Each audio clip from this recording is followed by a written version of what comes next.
You're listening to the Electronic Media Collective Podcast Network. Yeah, it's a mouthful. For more great shows like the one you're about to enjoy, visit electronicmediacollective.com. And now, our feature presentation.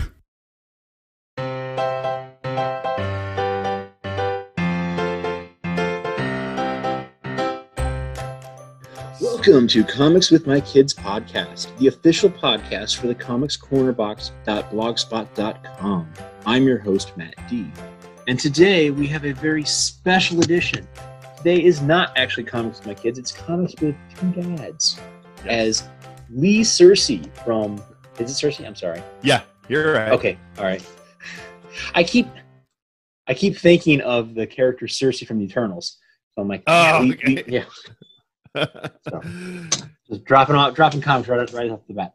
So, right. With me today is Lee Searcey from Covert Nerd Podcast, an awesome podcast for all of you people out there who love comic books, graphic novels, video games, movies, anything in the nerd culture. Well, Lee, thanks for joining me today. Yeah, you're welcome. I appreciate the invite. I really appreciate you asking me to come on and talk about nerdy stuff, and especially being nerdy dads. As if we weren't nerdy enough already. Again, we're both dads. We're both raising yes. kids, and we are indoctrinating them into the nerd culture life. We try to. And as you listeners know, my kids, Logan and Melody, are reading comic books and graphic novels. And so I reached out to Lee to kind of talk about what it's like being a dad, trying to introduce reading, and maybe some of the cool superhero morals that are tied into comic books. So I think what we'll do is we'll kind of dive in a little bit with Lee as to where he got introduced into comic books, and then I'll tell a little bit about my background. So I'm going to go ahead and kick it over to Lee. Lee, why don't you tell our listeners your background in comic books and a little bit about your own show, the Covert Nerd Podcast. Sure. Yeah, well, I'll just start with the comic books. I was kind of late to the game, a late bloomer, I guess, if you will, to comic books, because I grew up in a small rural town on the farm in southwest Nebraska. So we didn't have a comic book shop nearby. And so I was pretty isolated. But later on in life, my brother, who was older than me, 4 years older than me, went off to college.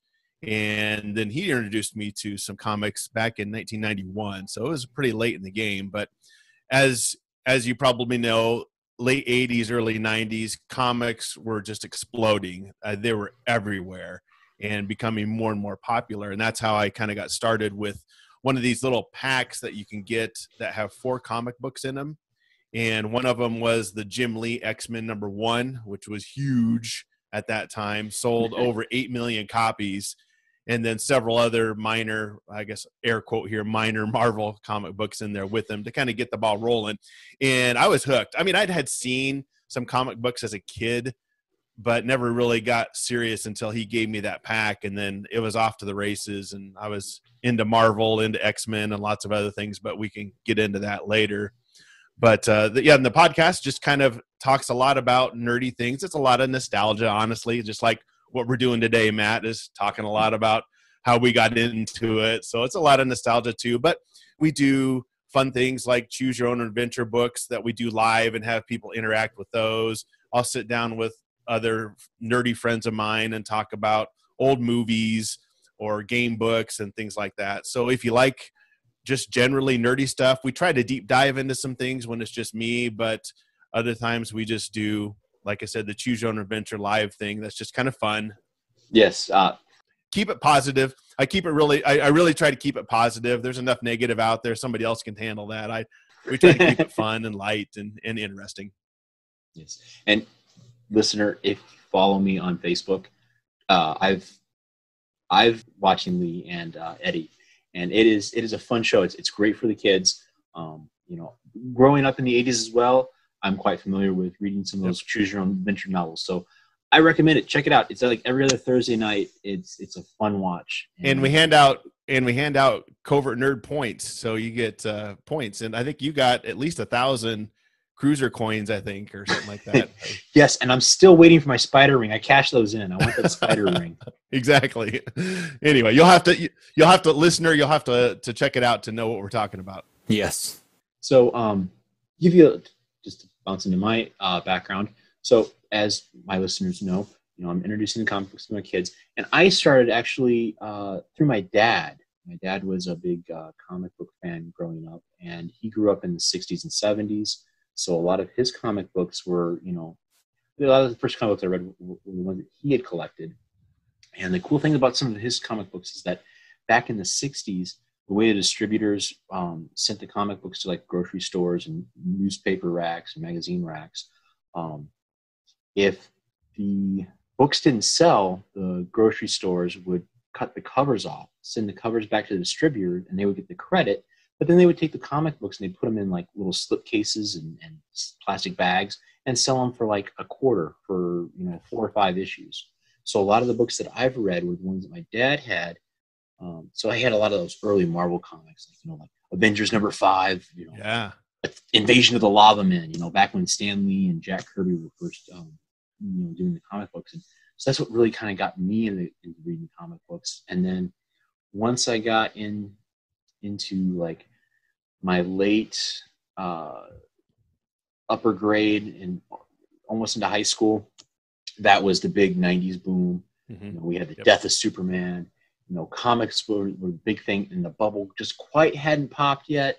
And then all of a sudden, it was like giving heroin to an addict. I'm like buying books. I'm going to the local comic shop that was 5 miles away because I lived in like this no-name town out in the middle of nowhere in Illinois.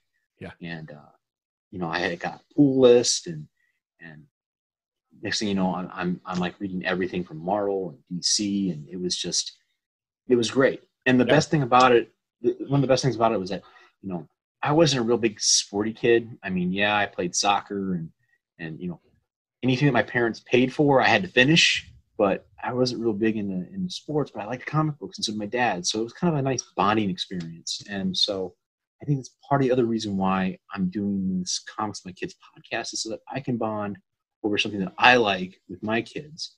And they've taken to it like a fish to water, like awesome.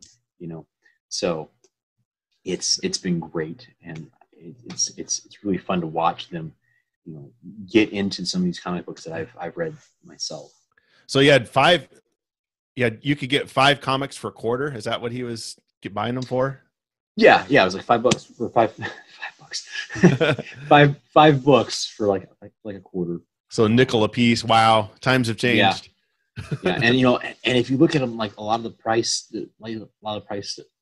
on those books were like 5 cents, 10 cents. Yeah, and it went up as time went by. Sure.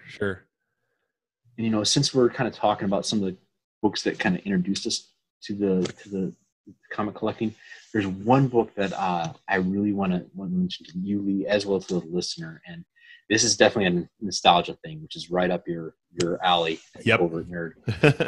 There was a DC book or a series that came out in 1970s that my dad had collected, and these actually he got with covers on. So okay.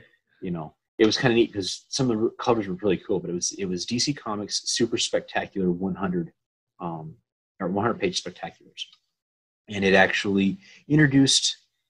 They're almost like anthologies. They reprinted some of the older stuff, and then they came out with newer stories. But one of the ones that I really stuck out in my head was issue number 6, and that was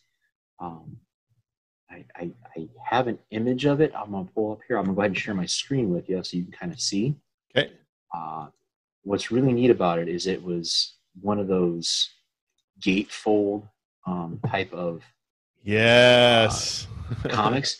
And it was and I'll have it in the show notes for everyone else. But basically, it had the entire Justice League on the front cover, and then on the back cover, it was the Justice Society of America from Earth 2. Oh, wow! It introduced me to the multiverse, and it was really neat because this was printed and written before Crisis on Multiple Earths. Okay, but it laid the groundwork for Crisis on Infinite Earths, because there was 2 stories in here. It was Crisis on Earth 1 and Crisis on Earth 2. Okay. Now, Earth 1, if I remember right, it was our universe's Superman, Batman, Wonder Woman, and it wasn't the Wonder Woman that you see here in the picture. Sure. It was the Diana Prince Wonder Woman, the one that Denny O'Neil, God rest his soul, ended up taking away her powers and making her a super agent. And then Earth 2 was the Justice Society of America, where it had their Superman and their Wonder Woman, which is the classic one that we're familiar with the gold eagle on her chest, and and then it had Hawkman and Black Canary and basically everything that was set in the 1930s. It was a really cool idea. I really enjoyed it. It was a great way to set up the groundwork for what will eventually become Crisis on Infinite Earths, Crisis on Multiple Earths. I always get those confused. And this was, let's see, it been 1987, I think. Yeah, 87 was the Crisis on Multiple Earths, which was a 12-issue series. It was written by Marv Wolfman, and it basically took the entire multiverse and exploded it and brought everything into one planet. Yep. Okay. So. Oh, that's an awesome cover. I love those fold-out covers. I know they're like we talked about, and we'll probably get into it later. Is kind of gimmicky, but that was kind of par for the course, especially in the 90s. Maybe not so much in the 80s, but definitely the 90s.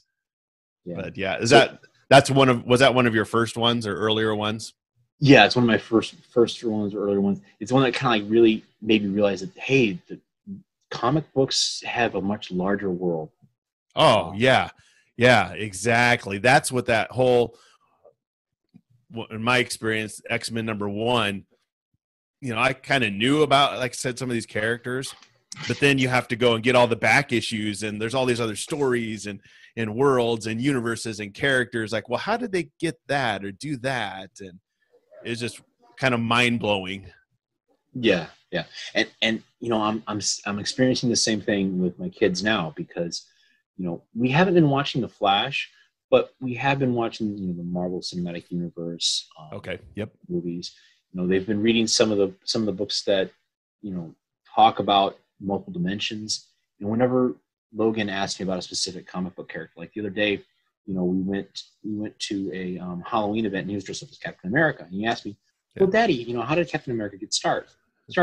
And I'm like, "Well, son, back in my day, Captain America fought the Nazis and woke up in 1963.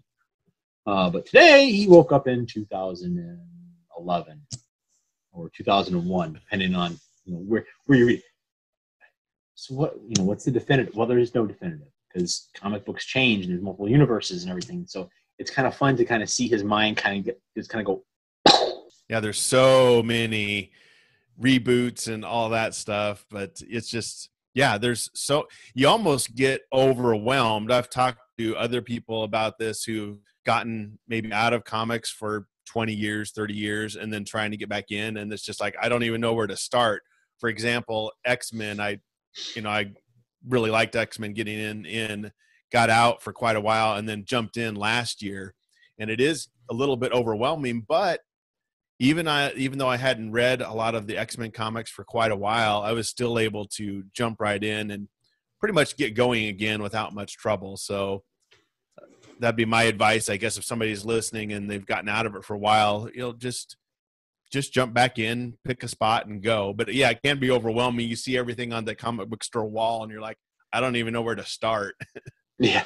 And it's kind of nice being a comic book collector, that if you have something new coming into a store, listener, feel free to ask questions to anyone in the store. They'll be more than happy to give you a good launch and on point. Yeah. X-Men again is a perfect a perfect series to jump into. I too was a big X-Men fan. I picked up X-Men issue 1 as well in those blister packs from Walmart back in the day. And it's the Marvel continuity kind of gets overwhelming, but once you get back into it, there's so many editor's notes and there's so much that's available out there, whether it's through like your library Hoopla app, which I'll get into that a little later. you can catch up. You can kind of see where stories came from. I recommend listening to podcasts. There's a lot of cool podcasts out there that would be more than happy to point you in the right direction as to where to start something. Oh yeah, there's so many. Yes, digital, that's a game changer. Yeah, we can talk about that later, but that's a big deal. I want this main focus to be about, inspiring kids to read and comic books. What reason, I mentioned it myself that the main reason I'm doing it with my kids is just that I can kind of connect with them and share something from my childhood. For you, Lee, what brought you into bringing comic books or the comic history to your kids? Sure. And that's exactly pretty much my reason. I just wanted to, I wanted to share them. It's just something that got me excited when I was a kid. It wasn't really something that I, pulled them aside and grabbed some X-Men issues or whatever and say, hey, you got to read this stuff. It was more, hey, there's some long boxes over here. I really liked comics when I was younger. Maybe you would like some of them too. I didn't really tell them to read anything. They just kind of flipped through and, oh, this looks cool. Oh, wow, this is really neat.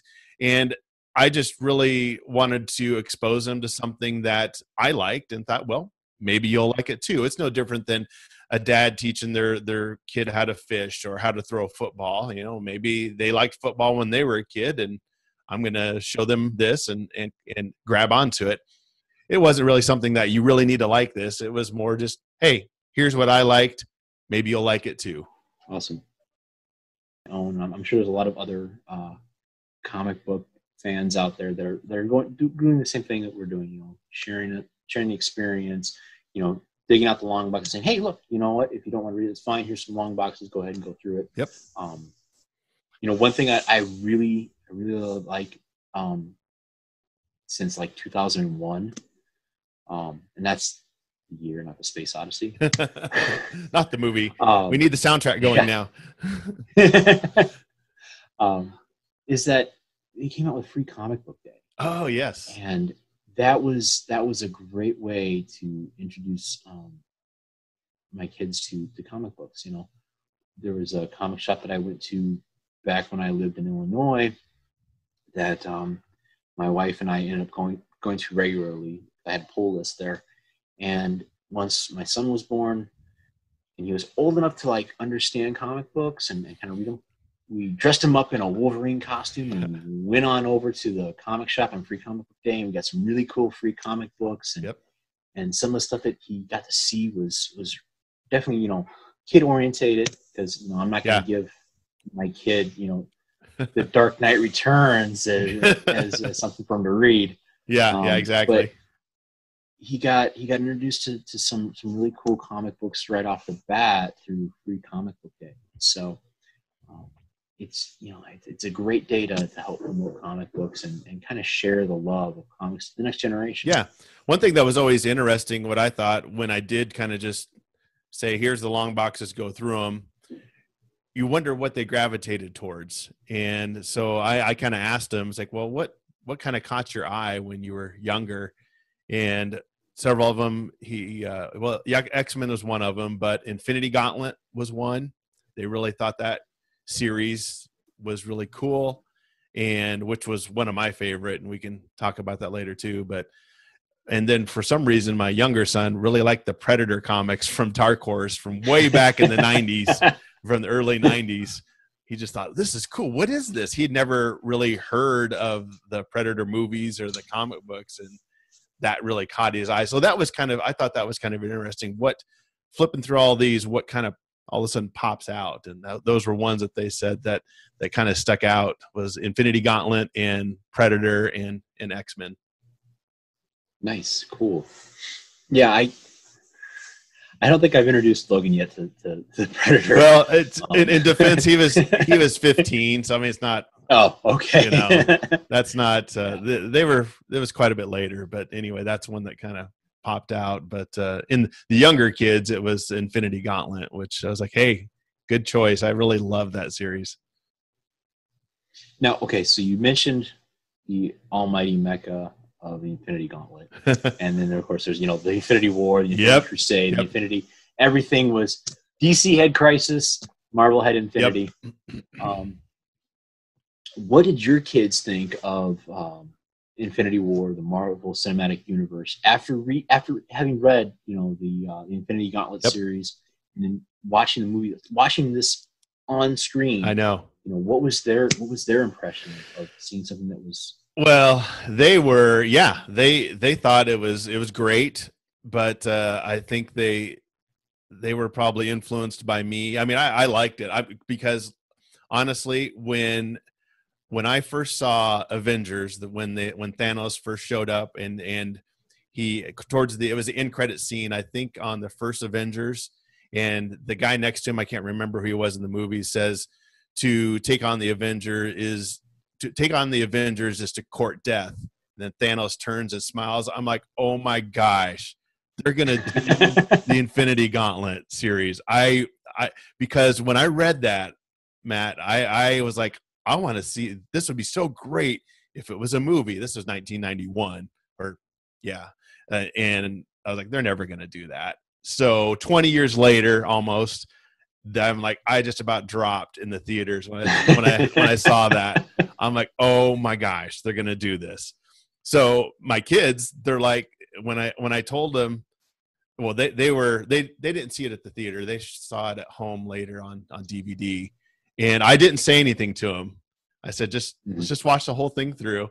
And they were just the same. They did the same exact thing. They're like, Dad, they're going to do the Infinity Stones, the Infinity Gems, whatever. And I was like, you see, I told you. And so I just got to kind of sit and watch and sit back and relax. I guess I'm kind of sneaky like that. I just sit back and like, oh, let's see if they catch it. And so, yeah, they liked the movies. They love pretty much the whole Marvel Cinematic Universe. I think they've seen everything. But yes, we as a family really, and me and the kids, my wife's not a nerd, just she just shakes her head. She's like, I don't know what you guys are talking about. But anyway, we loved the snap, the Thanos thing. So I loved it. And they loved the whole Infinity series. It's the same thing. Kind of true with my kids, although I haven't introduced either one of them to the Infinity Gauntlet comic yet. Okay. But they like the Marvel comic books. They like the Marvel Cinematic Universe, and they totally loved Endgame and Infinity War. And I'm like, I kind of want to have them read the Infinity Gauntlet, but I know that's a big chunk of story to read. Yeah. And I think they might be a little disappointed in the fact that within the first 5 pages, Thanos just snaps away everybody. Yep. Yeah. How old are the kids? Your kids? Well, Logan is 9 and Melody is 6. Going to be 7 here in a couple months. Okay. So 9. He could probably. It might be there's a lot of characters, so that gets a little confusing. But yeah. I think you might be able to handle it. It's I just love that. I know I'm blinded by nostalgia, so I probably think it's better than it actually is. But it's a fun read. Gotcha. Well, we've mentioned the X-Men, we mentioned Infinity Gauntlet. What other cool comic books did you like growing up? Well, as we know, with the comic book boom in the 90s, there was Image comics came out, and oh my gosh. That whole, again, blew my mind a few years earlier with just getting into Marvel primarily. I did a little bit of DC, a little bit of Dark Horse. But, side note, independent comics, that we had the Comics Code of Authority on all Marvel books. I pick up, Predator, Alien, and some of these other DC comics, which are independents that don't have that. And I was like, whoa. There's blood and there's swearing and, again, sheltered farm kid, I didn't kind of understand I did understand it, but I just like, wow, this is a little dark. So anyway, then Image comes out, all this talent from Marvel, Todd McFarlane, Rob Liefeld, Jim Lee, Dale Keown. I mean, the list of kind of the who's who in comic books at that time goes to Image and starts this company. And everything is bright, everything is colorful, everything is over the top. And so that sparked the interest in pretty much everything Image. Spawn, Youngblood, Wildcats, or several. Every one of those creators I just named kind of started their own book. Savage Dragon, Pit, all of these started from them. And so I got on Wetworks. There's a whole mythos behind Wetworks that Willis, the Wetworks that never would come out, it kept getting delayed. And to back up, how I had to get my comics back then is I had to order them through the mail order catalogs. So these catalogs, and you'd fill it out and send your check in. And there was no Prime back then, listener. So you got these things like 2 or 3 weeks later sometimes. So anyway, that's how I got them. And Wetworks just took forever, kept getting delayed. I kept ordering it, reordering it. You get something back that says, sorry, it's delayed. But anyway, so Image just came onto the scene and just kind of blew everything out of the water. And so I was on board for all things Image at that time. So it's just a fun, there's no advertisements. It's not the newspaper print paper. Sounds like such a stupid thing, but it's glossy paper, and it's really the ink. They really colored everything extremely well because you have that glossy paper. The ink doesn't run, and so everything looks smoother. And it was just, these things were just way different than Marvel and DC at the time. Yeah, I mean, just to kind of like follow your coattails there. It was really cool because they actually when they first came out, they worked with a company called Malibu Comics, and Malibu Comics had the top colorists. Yep. Because what they did is they actually introduced digital coloring for the first time in comic books. Yes. What was that? That's why that called? I forget. There was a name they had for it at the time. I should have looked that up, but I should have too. But I know it was a top tier computer program that was written. I mean, like the programmers at Malibu worked hand in hand with the colorists to create this program. And so and there's I think I'll go into a deep dive like in another episode about Malibu Comics because they have a rather interesting background. But they created this program to color the comic books so they can print on the higher glossy paper, which was great for these independent books because now they can compete with Marvel and say, hey, look, we have a higher quality book. Our papers are glossy, our images are our images are our own. They did. Then they raised. I remember at that time Marvel had to start offering comics on the glossy paper. You had to pay a little bit more to get it, or you could buy the cheaper newsprint. Right. Yeah. They had their direct market and they had their newsstand, and their direct market was like a higher quality paper and covers and of course it was like, okay, well, I could pay the 25 cents cheaper on the newsstand, but yet the direct market version it was a higher quality and I didn't have to worry about it being stuck in a spinner rack. Sidebar, so spinner racks, for people who aren't aware, the younger generation, a spinner rack was something that usually was at a bookstore or a grocery store, and basically it was this long tower with little racks in it that held the comic books, and it could spin 360 degrees so you can see all the different books that were available on that month. So the world of spinner racks. But Image really caught my eye, and really, I think as far as the industry goes, really forced the industry, Marvel, DC, the big two, to up their game a little bit on quality. Not just on paper. Yes. Paper was part of it, but just the pool of talent. And I've talked about this on other podcasts or with other people. Just the pool of talent that Marvel had at that time was just astounding.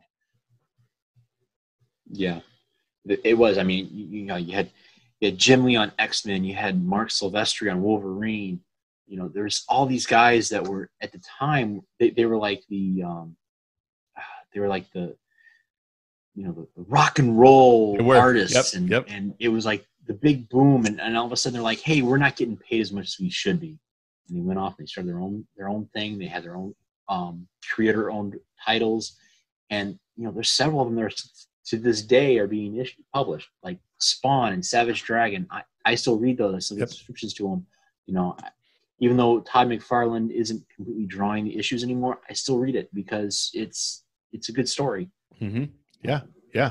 That was just blown away. So it's like comic book excitement 2.0 at that point, because not that I was upset with Marvel, but it's just this whole thing just blew up, and it was like, this is totally cool. I love this stuff. Yes, right there with you. And it was neat because Marvel and DC had their superheroes and they had their storylines that were geared more with the comics code, whereas with Image and Dark Horse and everything, you had more adult kind of stories. Yeah, they were not like backroom kind of adult, but more like mature, thought out storylines. And they were all, since these were newer companies, they didn't have to adhere to a certain storyline that had happened 20 years ago. So they were in control, especially with Image. They were the creator controlled, so they got to decide what was going to happen. So they had, I think, a little more flexibility with the titles, or with what they could do with the characters. There we go. Yeah, they didn't have, their characters didn't have the big continuity. Yeah, there you go, continuity. Yes. So let's see. I talked about some of your books. So just to kind of bounce off of some of the things that I was kind of wanting to address is that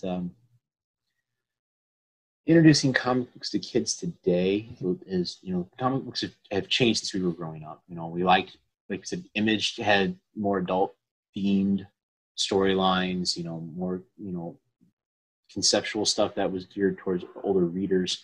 Nowadays, comic books tend to do kind of both. There's certain avenues that's more kids related, and so the medium has had to change to try to introduce kids to comic books. And so now there's been a lot of I know, like for DC, they've been coming out with the DC Kids line, and one of the things that I kind of helped introduce my kids to comic books is to pick up like DC's Teen Titans Go. Yep.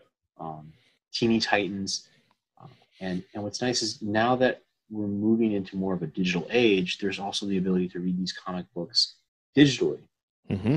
And there's a program out there called Hoopla that I like to use as well. Yep. And it's great because it's tied to your local public library.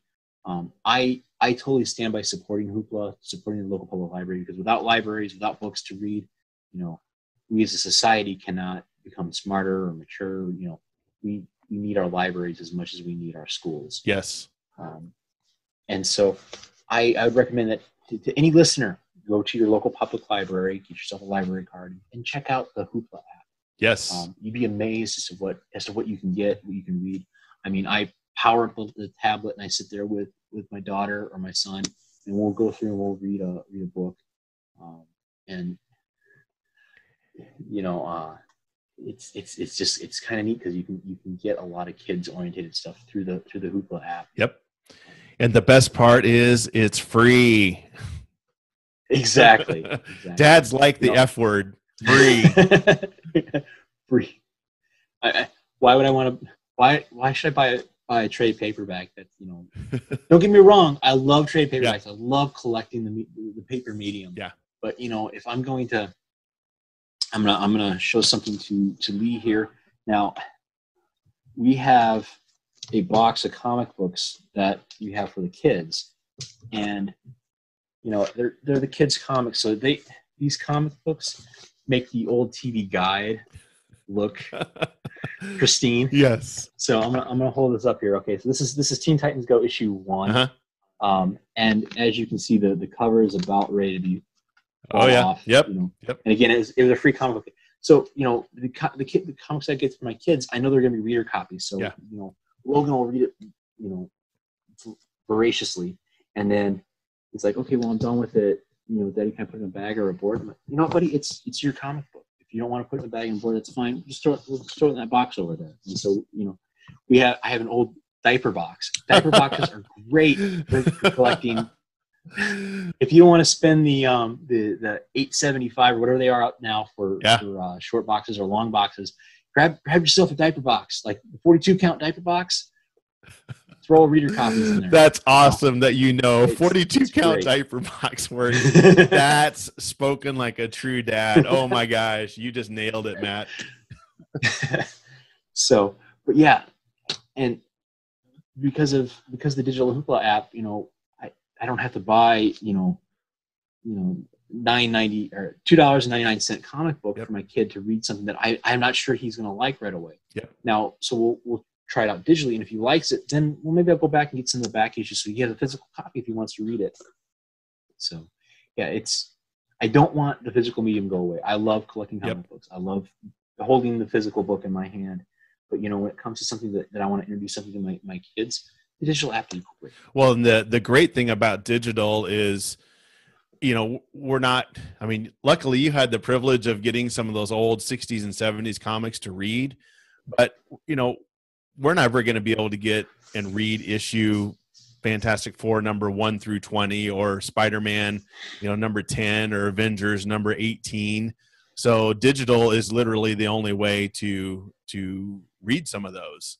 And so that's something we can take advantage of and see some of the early pioneers of the comics and at least be able to read them and experience them. Yes. Yeah. And it is kind of neat that there's that ability to see some of the classic stories. And, people that are writing comic books now are the same people that have collected comic books before when they were younger. And so they're taking some of those stories and they're kind of like spinning them around and changing them.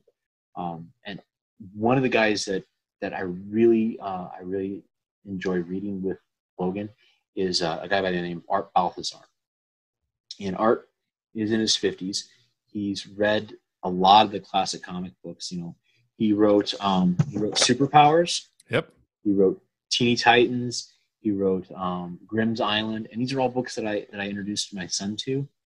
And if you read his Superpowers, it reminds me a lot of the 1980s Superpower series written by Jack Kirby when Jack Kirby was on DC. So there's a lot of winks and nods to that. So as I'm reading this with Logan, there's like little side jokes and gag jokes that are geared towards the nerd culture, the kids that read them first time around. Well, yeah, that totally makes sense that these artists now would be doing that. And you see it, there's a reason why we saw the Infinity Gems in the movies, because the guys that were reading, gals that are writing and producing these movies are the ones that read that stuff in the late 80s, early 90s.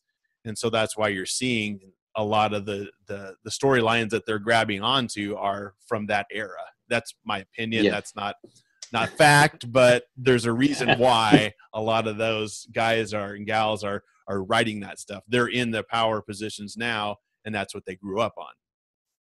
Yeah. And it's maybe it's catering to the fandom, but it's always fun. You get those negative naysayers are like, oh, well, Thanos should have snapped his fingers in the first Avengers movie, and then the next two should have been about. No, you know what? Just enjoy what you're seeing. You're seeing a 9-foot Thanos on the big screen. The only criticism I have is that we did not see the Thanos-copter. Mic drop. You have to have the Thanos-copter from the 70s. So if you don't know what that is, listener, just Google Thanos-copter and you'll know what I'm talking about. It's hilarious. I love it. It's about as bad as the spider buggy. Yep. So anyway, why does Spider-Man need a dune buggy? Why does Thanos need a copter? And call it the Thanos-copter. I mean, it's not just a helicopter; it's a Thanos. So Thanos, you have a helicopter? No, I've got a Thanos-copter. I guess. Anyway, it's hilarious. But see, that's what the old comics. You can go back and read that. It's kind of corny, but it is what it is. That's a product of its time. Gosh, there's another podcast I listen to, and I'm gonna quote them. But comics should be goofy. I mean, look at the medium. It's look at people writing them. I mean, it was meant to be goofy and fun and entertaining, and that's that's what I want to see my kids have, is just fun and entertainment from the book. It's escapism. I don't want a story about struggling, as a kid, struggling with my homework and not being able to go to the prom or something like that. I mean, that's part of it, but I want to be able to be Spider-Man, put on my suit, shoot some webbing, save the girl, get rid of the bad guy, something that I can't do in real life. That's the whole point. And so that's what's the fun of it. And still manage to stop and get milk for Aunt May. That's right. Exactly. Exactly. Because you have a little bit of slice of life in there. Yes. Just enough escapism that it doesn't take you down. Yeah. That's the whole point. So that's why comics are fun. You get to be the superhero for a little while. Well, now that we've kind of talked about a lot of these different ideas and stuff, what comic books would you recommend to this audience, from what you introduced your kids to? Like, your kids are obviously older than mine. Yeah. So you've already gone through the steps. You've already probably introduced them to some of the Teen Titans stuff. But yeah, for someone who's got like a 15-year-old, 13-year-old, what would you recommend to them, or even to me? As my son gets older and my daughter gets older, what would you recommend as a good reading for them in the comic book world? I really like your idea of the digital, the hoopla. So I would start personally with the library. They have physical copies there too that you can check out, and they have a kids section. At least ours has a kids section that has a lot of trade paperbacks. I would take them there first and just say, well, here's a bunch of them. Do you like Thor? Do you like Star Wars? What do you kind of think? Here's some Star Wars comics, and then pull up the Hoopla app, and maybe you can find some other content there. Just because, like you said, I'm not going to go drop $50, $60, $70 on a bunch of comics and you don't really like them. So maybe start there, and then go to, like you said, go to the comic book store. The people running those are very knowledgeable, and they can tell you what to get and what to maybe start with. Yeah, if they're younger readers, Free Comic Book Day is great. They have a lot of kid-friendly stuff. That'd be my only caution nowadays, is that you have to be kind of careful. If you got a 9 or 10-year-old, you may want to maybe review it first, or just be a little careful, because there is some adult-themed stuff, even with the big two. Sometimes it can get out there a little bit. But anyway, I'd start with the free stuff, and then work their way into what they might be interested in. Another question, do you like superhero stuff? My kids, when they got introduced to comics, they really globbed on more to some comics. My one son really went into comics pretty deep. The other one's more admiring from afar now, but they really got into Teen Titans, the TV show, Justice League, when it was on Cartoon Network. I'm talking about the cartoons, I should say. The Star Wars cartoons, a lot. They really got into that side of it, but it was the gateway drug, so to speak, was comic books. So then they really globbed onto that. So I would start with the free stuff, and then go to your local shop and kind of see what they like and see what fits the budget. Totally. Cool. My Little Pony, My Little Ponies. My kids really like the comic, My Little Ponies comic books. Anyway, sorry. Hey, that's all right. I was actually going to mention that with my daughter Melody. She thanks to Netflix, she got introduced to My Little Pony: Friendship is Magic. Yep. And growing up in the 80s, My Little Pony's been around. Gosh, I think it was even around in the 60s. I'm not positive. It's just my opinion. Might have been. They had actually the Toys That Made Us. They talked about it, and I can't remember what year it was. But it's been out a long time. But growing up, my sister was a big My Little Pony fan, and now I have a daughter, and I'm like, okay, well, what are we gonna, what is she gonna be interested in? And sure enough, they found My Little Pony on Netflix, and then I seen that IDW was making the comic book, so I ended up getting a couple of free issues here and there, and she loved them. She loves the comic book or the cartoon, and I have to admit, I sat down and I watched a few episodes. Yep. Oh yeah. Maybe I lost my man card, unless you talk to a brony. You're a brony, and I'm not going down that road. Okay. Don't give up your man card. But there was some pretty cool storylines, and some of the voice actors that are on the show, like we're watching it, and there's a character in there called Discord, and Discord is a chaos demon, and he's the way they drew him up. He's like a half dragon. He's got all these different pieces to him, so he looks like chaos. Well, he's voiced by John Delancey. Yeah. And I'm sitting there, and I walk through the room, and all of a sudden I'm like, hey, wait a minute, I know that voice. It's Q. And I'm sucked in. I'm like, this is Q's doing this on My Little Pony. That's awesome. And then like 3 or 4 episodes later, they're talking to this character on the show, and his name is Dr. Hooves. And he's got a bow tie, or he's got a tie. He's got glasses. Yep. And I'm like, why isn't David Tennant doing this voice? Yes. Dr. Hooves, come on. Or Matt Smith, or one of, there's also an episode. There's an episode with Weird Al Yankovic does one of the voices. Oh yeah, I totally forgot about that one. I mean, it's just crazy. Yeah, I'm like, okay, they got me. I know they're actually pretty good. So I have sat down and watched several episodes with the kids, so it's actually pretty good. And then Millie's read. I ended up getting a few issues of the Friendship is Magic comic book by IDW. Again, independent comic book company. Of course, the comic book code doesn't exist anymore, but they still have a good standard to follow. Yep. Over at IDW, you can definitely tell the kids' books from more, mature readers, young adults and everything. And My Little Pony was great. I mean, the storylines are talking about friendship. They're talking positive stuff. You're not going to get like your snarkiness in the book as much. It's definitely something that kind of helps promote a good moral code. Yeah. To a book. There's so many out there because, like you said, with the independent companies out there and the smaller publishers, there's something for everybody. Not just the big two anymore. Yeah. And I think the big two is definitely going through having to go through a change. Yeah. Because there's so many options out there available now. DC was hurt. They were kind of hurting there for a while. Mm-hmm. They're still making the money, but it seems like they were constantly rebooting their titles, redoing their characters. They're coming up with legacy characters and stuff. Yeah. It just seemed to fit well. But and DC has a new management team. Jim Lee is now the publisher for DC Comics. Yep. Before he was co-publisher, but, he went from being an artist at Marvel to running his own imprint to selling his imprint to DC, making a fat stack of cash, and then he's publisher for DC Comics. I'm like, this is a guy that I would love to just spend a half an hour talking to because he's seen everything in the industry. Yeah, he's seen it all. It's amazing. We'll go ahead and try wrapping this up.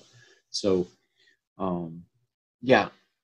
I would recommend, just as you said, introduce your kids to comic books through the Hoopla app, through your local library, free comic book day. If you're a comic book, reader from back in the day, introduce them to some of the stuff that you have. That's true. Yeah. Just like I did. Maybe that's another good start. Just hear some old stuff and what do you think? And I have a picture from X in Dark Horse Comics. I have a picture of it in the notes here, but my son, as soon as he saw that, he's like, man, that just screams 90s. It's got explosion in the background, this big muscular guy in the front, and just muscles everywhere. And he's like, it just came from him reading so many of those 90s comics that I had. That he's like, wow, you can just tell. Yeah, totally. It's fun. It was like big muscles and pouches. Yeah. Rob Liefeld loved drawing pouches. Yes, pouches and no feet. And there's huge guns. Yes, well, big, massive guns. I don't know if I had it in the notes that we were putting together, but I know there was one where it had 8 different Rob Liefeld covers. One had feet, only showed their feet, and the rest of them, it's pouches and muscles everywhere. But anyway, that's just a fun comment that you'll get from your kids, especially if it's. And maybe you had this with your dad reading stuff from the 60s and 70s. You're just like, what is this? You can just tell the flavor of when it came from. Oh yes, yes. Like some of the early Amazing Spider-Man books that I read, it was written in the '60s, so everyone had like, these really loud and outrageous, suit coats Yep. and stuff like that. Yeah, you can definitely see the times of when things were written. It's fun though. It's it's fun to go back and just kind of look at some of the nostalgia of reading comic books with your kids. Yes. Highly recommend it. Hence the whole name Comics with My Kids. You can introduce them to some of your old stuff, but then as they're getting new stuff, you can find maybe some new stuff with them too. Exactly. Like, I'm just going to throw out a few titles there for listeners, for anyone who wants to read, including you, check out like Oddly Normal. It's an independent comic book by Image Comic Books. Mm-hmm. It's written by Otis Frampton. And I mean, this guy, he does everything digitally, but I mean, it's a great series. It's about a young girl witch.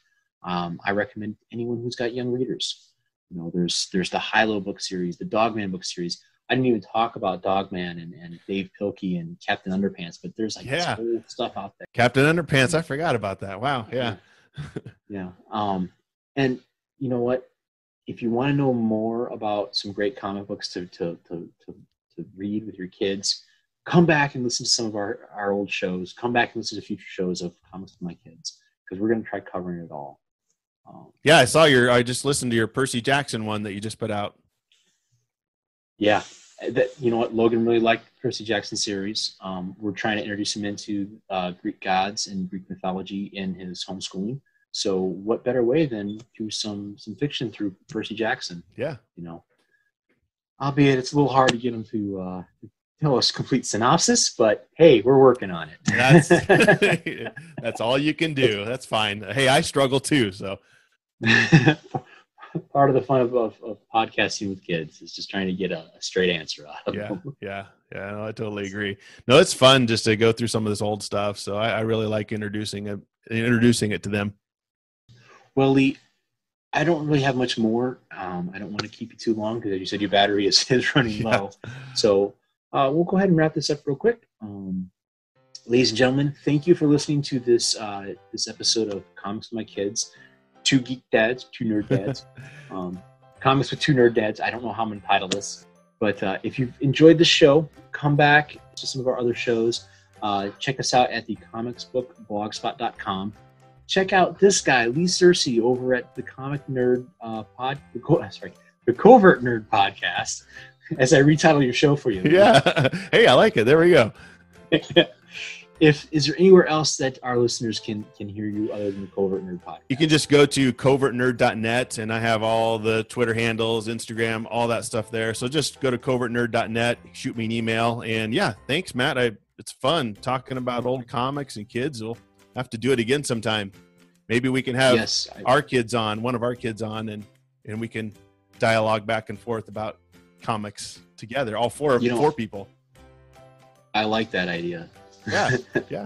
So, all right, folks. Well, this has been Comics with My Kids. I really appreciate you listening. And if you want to email the show, we have a new website. A new email address. It's comicswithmykids@gmail.com. So yes, I actually ponied up and got a separate email address for the show. So thank you again, and